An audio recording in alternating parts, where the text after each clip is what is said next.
Assalamualaikum. Madayaw mayong adlaw kaninyong tanan. Magandang araw sa inyo lahat. Malugod kong binabati ang ating mga kababayan ng isang maligayang Pasko. Hatid ng kapanganakan ni Jesus ang mensahe ng kapayapaan, pagmamahal at pag-asa.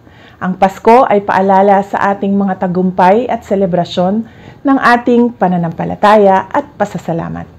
Ito ang ating mga gabay habang patuloy nating pinagsusumikapang makamtan ang ating mga hangarin ng may maalab na pag-asa at pananampalataya sa may kapal. Alalahanin natin ang ating mga pamilya at ang kahalagahan ng pagmamahalan natin sa isa't isa na siyang regalo natin sa ating mga sarili, sa ating mga komunidad at sa ating bayan.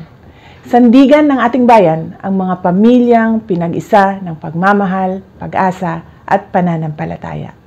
Huwag nating kalimutan sa Pasko at sa abot ng ating makakaya sa iba pang mga araw ay tulungan at damayan natin ang ating mga kapwa Pilipino na naghihirap, nagugutom, may karamdaman at nag-aagaw buhay.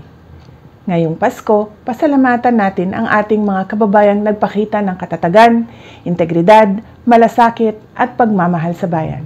Mahimo unta nato silang inspirasyon sa atong padayon nga pagsubay sa dalan paingon sa kabag-uhan, kalambuan ug kalinaw. Padayon kita sa atong pagmahal sa atong nasod alang sa Dios ug sa matag pamilyang Pilipino. Merry Christmas and a Happy New Year kaninyong tanan. Syukran.